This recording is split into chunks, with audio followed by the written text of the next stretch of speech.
சங்காபிஷேகம் என்றால் சங்குகள்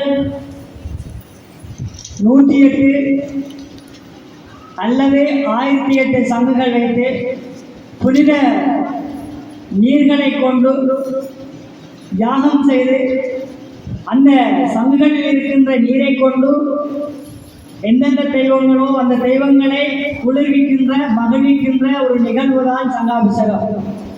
கார்த்திகை மாதத்திலே சிவபெருமானுக்கு அதிகளவாக சங்காபிஷேகம் செய்வார்கள். ஏனெனில் அதற்கு முந்தைய மாதம் கடும் வெப்பநிலை காரணமாக உக்கிரம் கொண்டு ஒரு உக்கிரத்துடன் இருக்கின்ற எம்பெருமானை மகிழ்விக்கும் ஒரு நிகழ்வாகவே இந்த சங்காபிஷேகம் ஆரம்பித்தது. இது ஆலயந்தோறும் நடைபெறுகின்ற ஒரு விடயம். எம்பெருமான் திருவருளால் சங்காபிஷேகம் நடந்த இந்த நன்னாளிலே நாங்களும் இந்த 108 சங்குகளை வைத்து சங்காபிஷேக நிகழ்வை நடத்தி இருக்கின்றோம். இந்த நன்னாளிலே விநாயக பெருமானுடைய தோற்ற வரலாறுகள், விநாயக பெருமானுடைய அருள் கடாட்சங்கள் உங்கள் அனைவருக்கும் கிட்ட வேண்டும் என்று கூறிக்கொண்டு எங்களுடைய சைவ சமயத்திலே அனைவராலுமே பூசிக்கக்கூடிய ஒரு தெய்வம் விநாயகர்.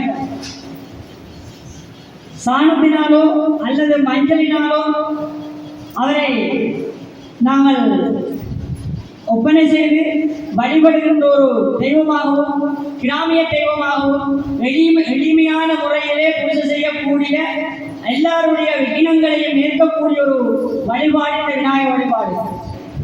அந்த வழிபாட்டிலே நாங்கள் இன்றைக்கு கலந்து கொண்டிருக்கின்றோம். இந்த இடத்திலே நான் பக்தி பற்றி ஒரு சிறு விடயங்களை பற்றி கருத்திலே கூறிவிட்டு செல்லலாம் நினைக்கின்றேன். பக்தி என்பது எம்பெருமானை நினைத்து அல்லது அவரவர் நினைக்கின்ற அவரவருடைய தெய்வங்களை மனதார மானசீகமாக வழிபடுகின்ற முறை. வேதம் ஏகம் சத் விப்ரா பகவதா வதந்தி என்று சொல்கின்றது. சத்து என்றால் உண்மை, ஏகம் என்றால் ஒன்று. அப்போ உண்மை பொருள் ஒன்று என்பது இந்து மதத்தினுடைய கோட்பாடு. ஆகமம் சொல்கின்றது உள்ளம் பெருங்கோயில் ஊருடம்பு ஆலயம். இந்த வேதமோடு ஆகமம் மெய்யாதிரை நூல். மண்ணு மாமலை மகேந்திரர் அதை சொன்ன ஆகமம் தோற்றுவித்தவர்களிருந்து திருமந்திரம் சொல்லுகின்றது திருமூலம். வேதமோடு ஆகமம் இந்து சமயத்தினுடைய மூல நூலாக இருக்கின்ற வேத நூல். எங்களுடைய வழிபாடு உண்மை பொருள் ஒன்று. அந்த உண்மை பொருளை நாங்கள் அடைய வேண்டும். இந்த ஆத்மா ஈடேற்றம் அடைய வேண்டும். இந்த ஈடேற்றம் அடைவதற்கு ஒரே பொருளாக இருக்கின்ற அந்த இறைவனை எல்லாரும் ஒரே தியானத்தோடு அடைய முடியாது என்கின்ற காரணத்தினால் பிற்காலத்தில் வந்த எங்களுடைய சைவ மூதாதைகள் அதை பல பொருளாக கொண்டு வழிபட்டார்கள். வேத காலத்திலே பிற்காலத்திலே 33 தெய்வங்கள் இருந்ததாக வழிபடுகின்றது.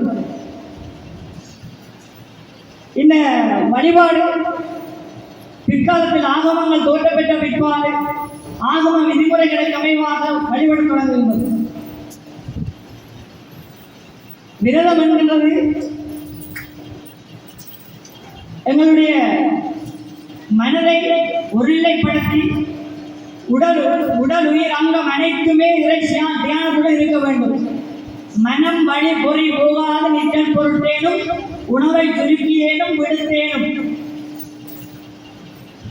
உணவை சாப்பிட்டாலும் சரி சாப்பிடாதீங்க எப்படி நீங்க எடுக்கலாம். அல்லது சாப்பிட்டு நீங்க ஒரு வேளை விடுத்தாலும் அல்லது நீங்க ஒரு வேளை சாப்பிடாமலும் இருக்கலாம். ஒரு தெரியும் கந்தசந்தை காலத்திலே 3 வேளையும் மிளகும் தண்ணியோடு இருந்து விரதம் பிடிப்பார்கள் தங்களை நெய்வரப்பி. இவ்வாறாக இருந்த எங்களுடைய பக்தி உங்களுக்கு தெரியும். சங்ககாலம் என்று சொல்லப்படும் கிபி 1ஆம் நூற்றாண்டு 3ஆம் நூற்றாண்டு காலப்பகுதியில் இருந்த எங்களுடைய பக்தி எப்படி இருந்தது என்றால் இயற்கை தெய்வமாக வழிபட்டார்கள். அங்கு ஒரு தெய்வம் இல்லை, அதாவது கல்லோ அல்லது ஒரு விக்கிரகங்களோ அல்லது ஆலயங்களோ இருக்கவில்லை. கிட்டத்தட்ட பல்லவர் காலம், அதாவது 6ஆம் நூற்றாண்டுக்கு பிற்பகுதியில் தான் கட்டடங்களை அமைத்து ஆலயங்கள் அமைக்கப்பட்ட காலம். கட்டளை ஆலயம் அல்லது குடைவரை கோவில் என்று சொல்வார்கள். பஞ்சரத கோயில் என்று இந்தியாவில் இருக்கின்றது. அதுதான் முதல் ரதமாக மலைகளை செதுக்கி அந்த மலைகளிலே எங்களுடைய ஆலயங்களை உருவாக்கிட்டார்கள். அப்ப பல்லவர் கிட்டத்தட்ட 6ஆம் நூற்றாண்டின் பிற்பகுதியிலே தான் நாங்கள் ஆலயங்களை கட்டி வழிபட்டிருக்கின்றோம். அப்ப 1ஆம் நூற்றாண்டு 3ஆம் நூற்றாண்டு வரையான காலப்பகுதியிலே இயற்கை தெய்வமாக வழிபட்டோம். இடி இடித்தால் இந்திரன், மழை பெய்தால் வர்ணன். தொல்காப்பியர் சொல்லுவார், கொற்றவை சிறுவன். கொற்றவனுடைய சக்தியினுடைய மகனாக முருகனை வழிபட்டிருக்கின்றார்கள். மாயோன்மேய காடுரை உலகு இந்திர வழிபாடு. ஒவ்வொரு நிலங்களுக்கும் ஒவ்வொரு தெய்வங்களை வழிபட்டு இயற்கை தெய்வமாக எல்லாருமே சந்தோஷமாக வழிபட்டார்கள். எந்த வித போட்டியின்றி ஒரு சமயமாக இந்து மதம் இருந்தது. ஆனால் அரசியல், சமய, பொருளாதார காரணங்களாக மேலை நாட்டு வடநாட்டைச் சேர்ந்த இந்து ஆரியர்கள் தமிழ்நாட்டினுடைய பூந்தல பிற்பாடு இந்து மதத்திலே அங்கே சிதைக்கப்படுகின்றது. அவதிக மதங்களாகிய சமண பௌத்தங்கள் கலப்பருடைய வருகையோடு தமிழகத்துக்கு வந்த பிற்பாடு இந்து மதத்திலே இருந்த அந்த இயற்கை வழிபாடு இல்லாமல் ஒரு போட்டி சமயத்திலே உருவாக்குகிறது. அந்த காலத்திலே இருந்த எங்களுடைய சைவ மூதாதைகள் ஆகிய ஔவையார் முதல் 3 ஆழ்வார்களும் எங்களுடைய சமயத்தை நிலைநிறுத்துகின்றார்கள். பிற்காலத்திலே ஔவையார் பாடி காரைக்கால் அம்மையார் திருவலங்காட்டு மூத்த திருப்பதிகம், திருவிரட்டை மணிமாலை, அற்புத திருவந்தான் என்கின்ற 3 சைவ இலக்கியங்களை தோற்றுவித்து அறவா நீ ஆடுகின்ற போது உன் அடியில் நான் இருந்து பாடி மகிழ வேண்டும் என்று கடைவீராக நடந்து சென்றோம். அவ்வாறு கைவருந்தி இறை சியானத்துடன் வழிபட்ட மதம். அவ்வாறு இருப்பதுதான் எங்களுடைய பக்தி. இந்த பிற்காலத்தில் தோற்றுவிக்கப்பட்ட பல்லவர் பக்தியானது 3ஆம் 4ஆம் நூற்றாண்டு தொடக்கம் 9ஆம் நூற்றாண்டு வரையான பல்லவர் மன்னருடைய ஆட்சி காலத்திலே பதவி பெறுகின்றது. சொல்லுவார்கள், சங்கமரிய கால பிற்பகுதியிலே ஊற்றெடுத்த 2 நதிகள் பல்லவர் காலத்திலே பெருக்கெடுத்து பாய்ந்ததென்றும், சங்கமரிய காலத்தினுடைய பிற்பகுதியிலே ஏற்றி வைக்கப்பட்ட 2 சுடர்கள் பல்லவர் காலத்திலே பிரகாசித்தது. இந்த சைவ வைணவம் என்கின்ற மதம் உருவாகி பக்தியை பெறவியது. பல்லவர் காலம் பள்ளி பெரியது. உங்களுக்கு தெரியும், நாங்கள் படிக்கின்றோம்.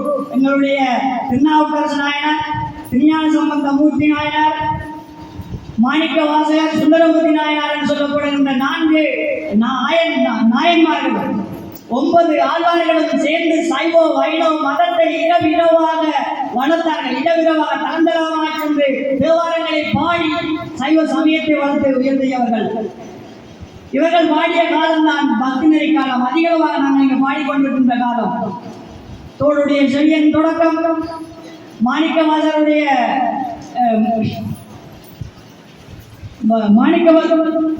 மாணிக்கவாசருடைய திருவாசகம் உட்பட இந்த இலக்கியங்கள் எல்லாம் பக்தியை பற்றி அதிகளவாக பேசுகின்றது. நீங்கள் படித்திருப்பீர்கள். தேவாரம் கதவு திறந்தார்கள், முதலையை மீட்டார்கள்.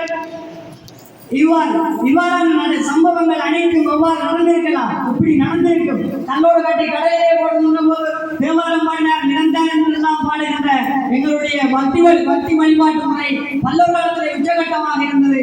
தொடர்ந்து வந்த காலத்திலே அந்த பக்தியினுடைய சமநிலை குறைக்கப்படுகின்றது.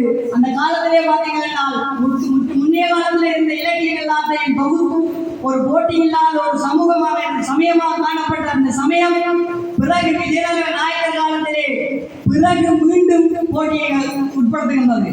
எப்படி என்றால், வைணவம் என்ன வடகல வைணவம், தென்கல வைணவம். சைவத்திலே வீர சைவம், காஷ்மீர் சைவம்.